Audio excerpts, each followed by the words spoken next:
Welcome to Fins, Fur, and Feathers, the Fish and Wildlife Management podcast at K-State Research and Extension. I'm Dr. Drew Ricketts. And I'm Dr. Joe Gergen. We're both lifelong hunters and anglers, K-State Research and Extension specialists who help citizens with their fish, wildlife, and pond management needs. If you've ever had a wildlife or pond management challenge, then this is the podcast for you. We address common fish and wildlife management problems using a scientific approach to provide proven and practical solutions to the issues that you may be facing.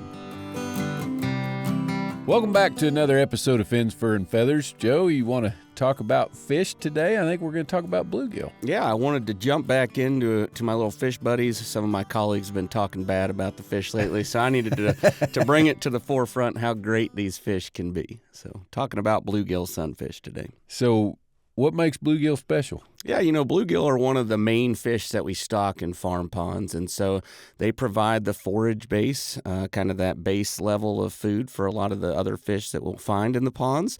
And so understanding what they're doing, understanding, their kind of growth process, reproductive process, and how they're living is really important if we want to grow big bass in our pond. So they're also really fun to catch and really good to eat. So we're going to touch on all those things today. Good.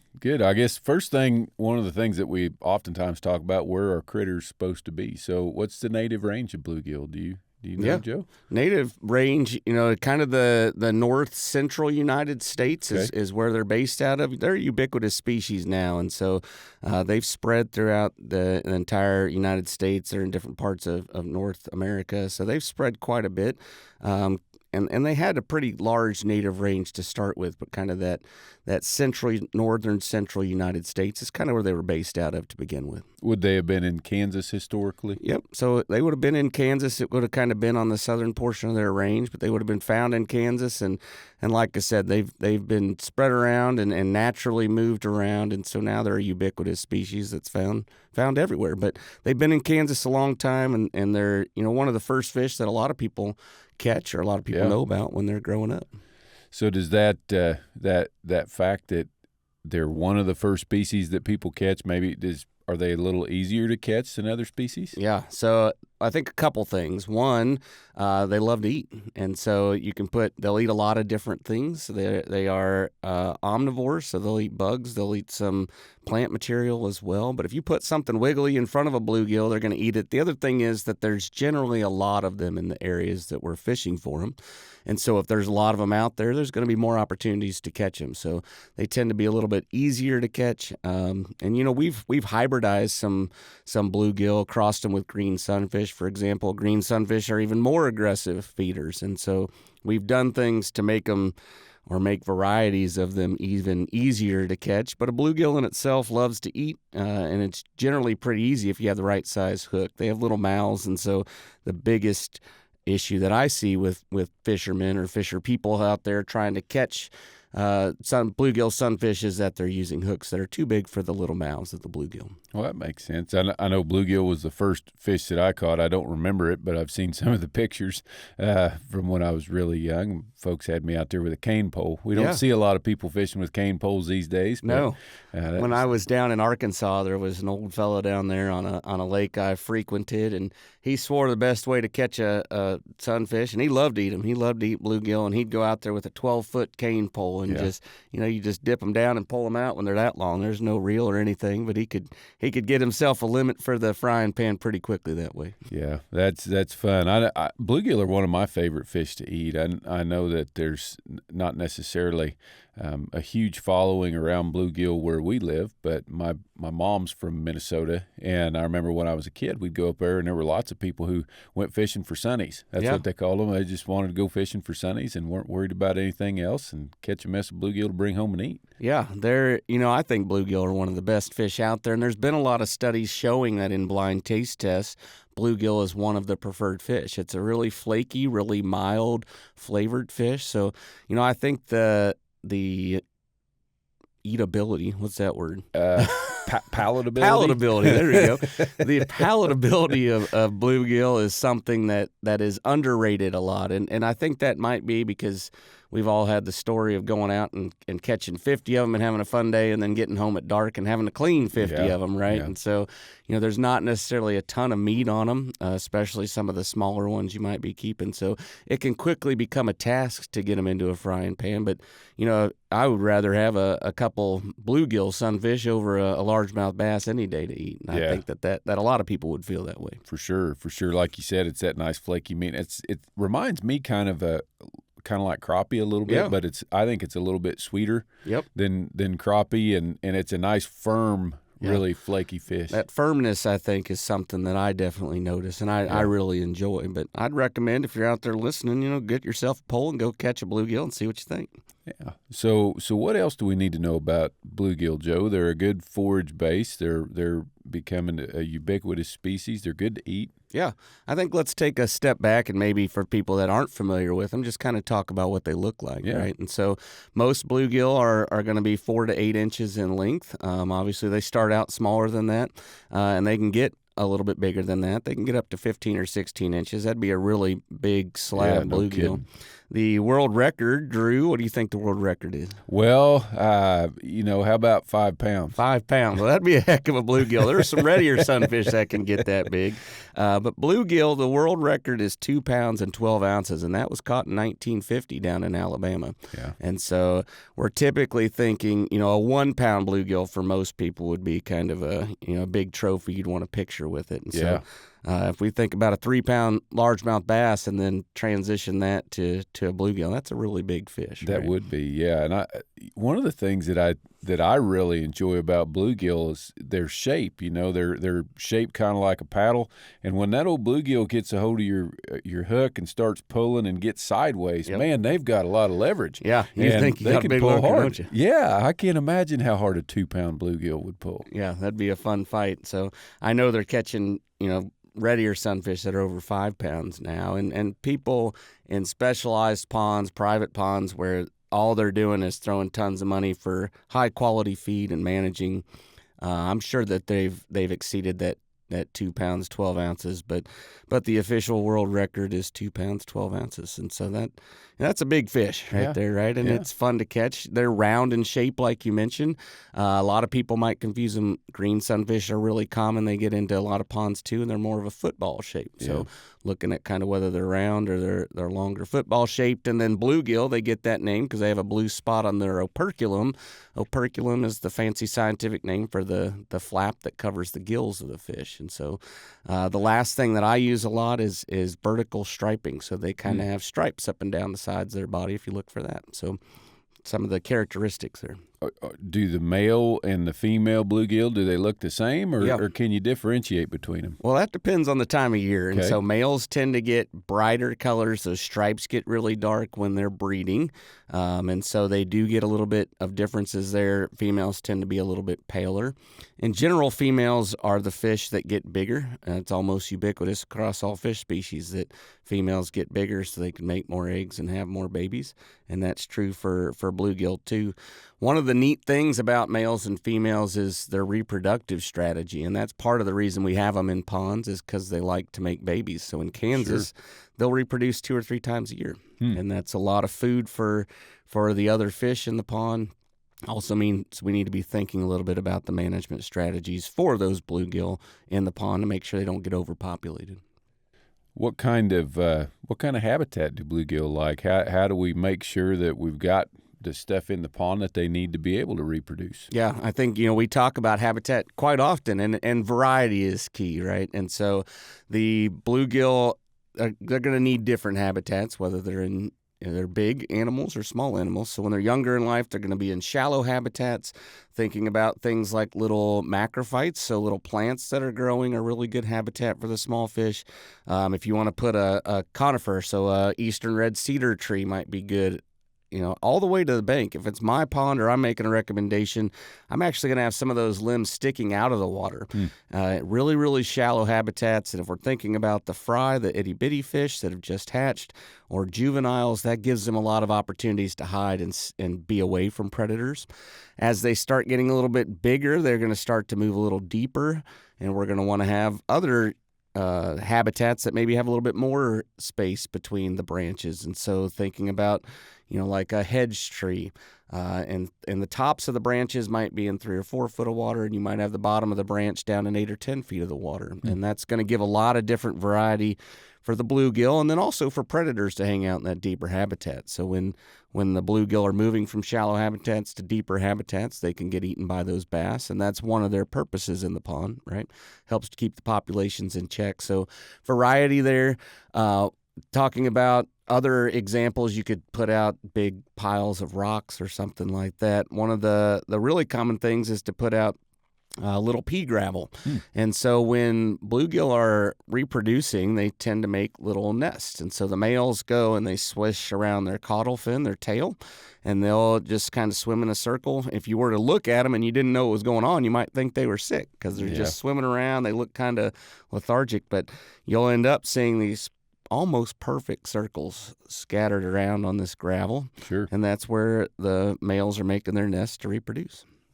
So thinking about other components of habitat, you described the color and the water depth and everything, or cover, not color, and the water depth and everything really well. What about food? What are bluegill eating out there? Yeah, when they're really little, they're eating phytoplankton, so little pieces of algae. You'll hear a lot about fertilizing ponds, and the reason is because you get more of that algae to grow, and they do that a lot in the South. And we've talked previously about you generally are not going to fertilize a pond in Kansas because there's already enough nutrients in that pond. Our growing season isn't year-round, so we can't use up all the nutrients. But down south, they would add fertilizer to make sure you get enough phytoplankton. We'd probably have that here. So when they're really small, when they're fry, they're going to be eating phytoplankton. Once they get just a little bit bigger, a few days older even, they're going to start eating some zooplankton. So those are just little tiny critters that you have to look under a microscope to see most of the time. They're going to start eating those, and when they start to grow up, they're going to eat things like bugs that, other invertebrates that would be in the water column. If, a mulberry falls down from a tree above, they'll eat that up too. So lots of different things, and that's going to transition as they get bigger. So they're not necessarily competing with some of the other fish that we might be interested in having out there. Yeah, they might at the really small scale. So they might compete. If we were limited in the amount of phytoplankton that we had in our pond, they might eat that, and then a bass fry might not have anything to eat when they're really, really little, right? That's why you would add fertilizer if you were down in Alabama, Louisiana, Texas. But in Kansas, again, we have enough of that already around, so there's not going to be much competition, especially when they get older. You don't see much overlap in the dietary components of what they're eating. So not much competition there when they start to get older, unless they're overcrowded, unless you have too many of them in your pond. Cool. You touched a little bit on reproduction and how the males sort of make those little craters that are nests. Is there anything else interesting about the reproduction? Man, their reproduction, I think, is really neat. So, the first thing is these males are making the nest and guarding the nest, and that's not uncommon in ecology, but it's a little more rare for the males to take that parental role, especially after the eggs have hatched. There's still going to be the parents that are kind of looking after what's going on. The males kind of do these neat things, and so we've talked about the males that are the parental males, or what they're called. They're going to make the nest.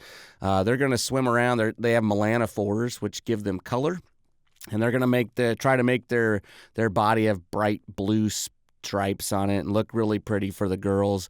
They're going to make kind of a grunting noise and just do a little dance. So you might see them swimming around in circles. Sounds kind of like Aggieville. Yeah, it kind of is like Aggieville, right? Making some grunts, doing some dancing. So, having fun. They're out there. They're trying to attract the females.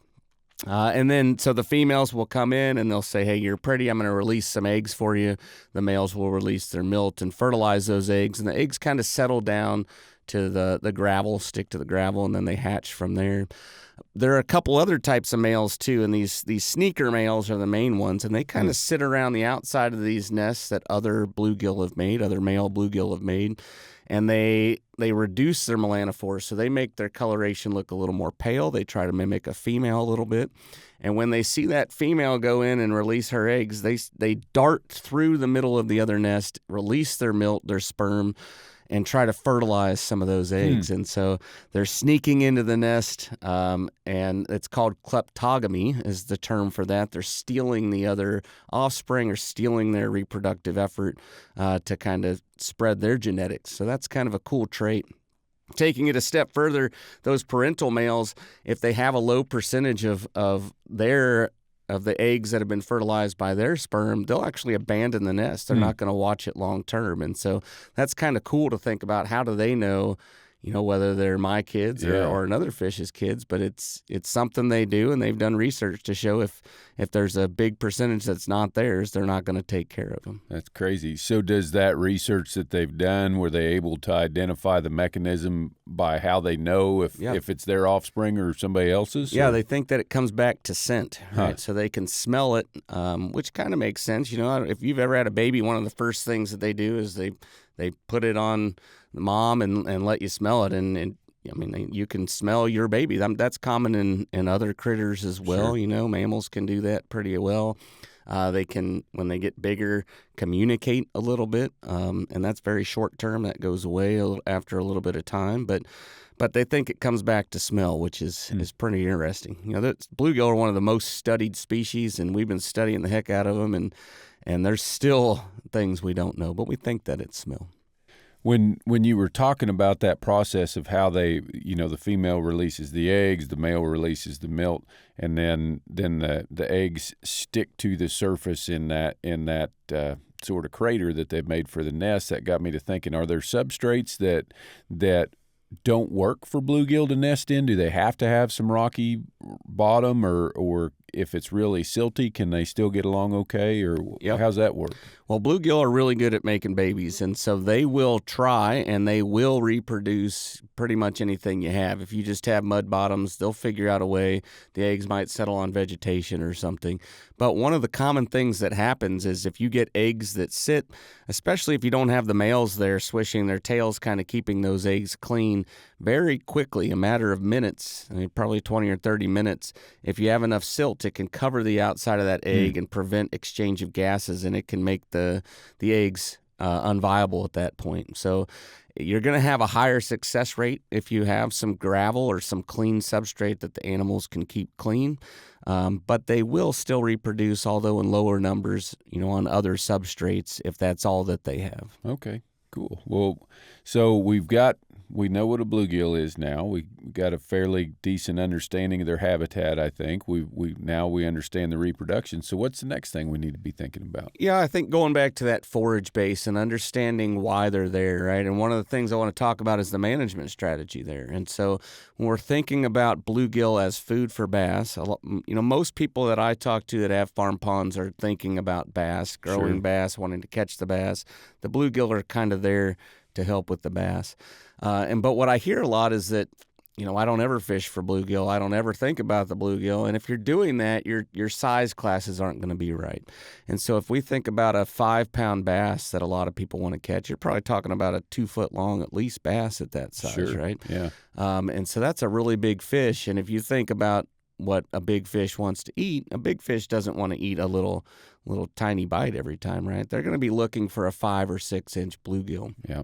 In order to get bluegill that are 5, 6, or even 7 or 8 ounces at the 7 or 8 inches that those bass can eat, that takes some management strategy, some harvest, making sure you're taking out some of the smaller fish, making sure you have habitat where those bigger fish can hide and continue to grow up. Sure. That probably takes 2 to 3 years in Kansas for a bluegill to kind of get to that size. So I think understanding the management strategy for the forage base is really important. And then, harvesting bass of different sizes. If you want to start to get really big bass, you're going to need to make sure that there aren't so many bass eating all the 3 or 4 inch bluegill. So, kind of understanding that forage base and how those fish getting eaten over time impacts the bass population, I think is something that's often missed by people that are out there, fishing their farm ponds. Yeah. So, what do we need to do to make sure that we're producing those 5, 6 inch bluegill that can produce the 5-pound bass? Yeah.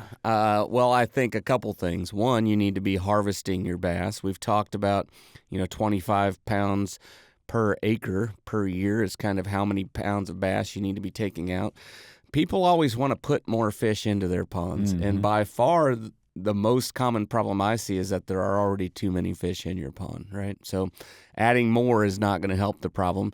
You need to take out. And if you've been maintaining it, that 25 pounds is great. If you haven't, you might need to take out 40 or 50 pounds. And that almost becomes work at that point, right? I mean, these fish are generally stunted at that point. So you might be talking about catching 200, 300, 400 fish, right? And then what do you do with them? So thinking about getting the bass population structure where it is kind of spread out, so that you can get, that your bluegill eating at different sizes is important. Most of the time, we're not going to go out and actively manage really small bluegill, so something like an inch or two, although there are options for that. You might use them for bait somewhere else, right? Sure. And so making sure you're following the regulations where you're transporting them, but you might have another pond, or there might be another private pond you can take them to and use them there. And then when they're starting to get a little bit bigger, harvesting some of those fish, not the really, really big ones, but in that middle size class, opening up some resources for them will allow some of those fish then to get to that larger size class. So actively fishing for both the bass and the forage base, those bluegill is important. And we talked earlier about how good they are in a grease frying pan, right? And so there's opportunities there to eat them and enjoy them as well. So if I'm really thinking about harvest strategy for bluegill, if I like to eat bluegill, but I also want to produce the big bass, what sort of size and how many should I be thinking about keeping? Yeah, you probably cannot overfish bluegill. Now, don't take that as gospel. If you really love bluegill fishing, you might be able to, right? But it would be hard. You would get to the point where you were having to actively, spend time out there seeking those fish. It wouldn't be as much fun as just dropping in a line and pulling them out every time. And what size class, that depends on your pond. If you're catching a lot that are all the same size, keep harvesting those until you start to get variation. Most of the time, what you want to do is keep a lot that are small and a little bit that are medium, and really few, a handful maybe of the bigger ones. Okay. And so thinking about kind of getting rid of some of those smaller ones, and as you get to the really, really big size, keeping some of those. They're hard to get. Keeping some of those in your pond would be beneficial. So that's kind of the general management strategy. Your bass population is going to, be a lot of what's harvesting, quote unquote, harvesting your bluegill in your pond. So if you have a well-managed population of bass, you're taking out that 25 pounds per acre. You have a varied size class. You have some big, medium, and small fish. They'll do a pretty good job of managing your bluegill well enough that you won't have to actively do too much to it, but you do need to monitor it. You need to understand kind of your fish population and what's going on. Cool. Well, we talked a little bit about harvesting just now. So what's your favorite way to eat bluegill, Joe? Oh, man. I used to I grew up, my grandpa was adamant that you just put them in a little bit of flour and salt and pepper, and then you let that kind of speak for itself and fry them. And I love that. But now I've turned into kind of a grill guy. I like to grill things, and I think grilled fish, making a taco or something like that out of them. That's probably my favorite way. I eat a lot of bluegill. Yeah. And so I just enjoy it in lots of different ways. I still enjoy frying it up. Sometimes I'm lazy and I'll buy a mix, and those are good too, right? But hard to beat flour if you want it to be a little fluffier. Self-rising flour is a good trick. It's just a little bit of baking soda or baking powder or something there, I think, but it makes it a little fluffier on the outside. So those are kind of my ways. What about you, Drew? Well, it depends on what kind of mood I'm in, I guess. If I want fried fish and especially bluegill because they're so light and fluffy, I like doing half corn flour, half cornmeal, and a fine ground cornmeal, and then salting it. And if you fry it, have you ever fried fish in coconut oil? Coconut oil, I've not. It tastes like popcorn. Does it? Yeah. It's expensive, so it's not something that you do in a great big old deep fryer. But Sure. It's just pan frying them in coconut oil is really good. That's a good trick. I'm gonna have to do that. Yeah, but I also like to grill them. Sometimes just a little bit of olive oil or something in a pan, and some salt and maybe some Cajun seasoning or something on there. I don't blacken them usually, but that Cajun seasoning goes a long way. My wife Allison, I took my 6-year-old Charlie out last year, and we caught some bluegill, and she turned it into a fish pasta. And that is, I think it was the act of catching it and then seeing, processing it and turning it into dinner. But he often asks to have fish pasta. So, getting a little creative, that's something, in Europe they do that all the time. But when we think about fish in the United States, especially in Kansas, we typically go straight to frying them, right? Yeah. But there's lots of different ways to cook them up, and bluegill are really easy to enjoy. So definitely something we can get out and do. Yeah, it's a little bit off topic because we're talking about bluegill, but it fits. Catfish chowder is one of my favorite ways to eat catfish, and it sounds weird to make soup out of them, but it's good. Yeah. What's the base of that? Is it creamy? Is it? It's a little bit creamy.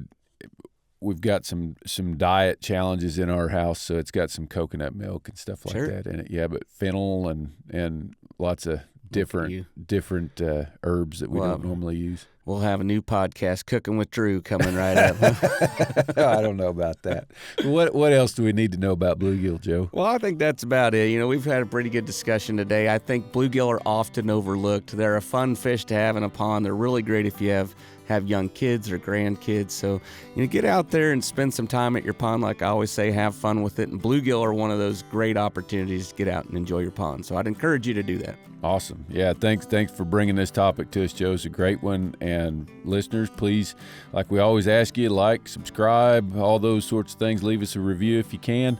And we'll be back at you in a couple of weeks with a terrestrial episode. Fins, Fur, and Feathers is hosted by K-State Research and Extension and is part of the Natural Resources University Podcast Network. The network and this podcast are supported by the Renewable Resources Extension Act.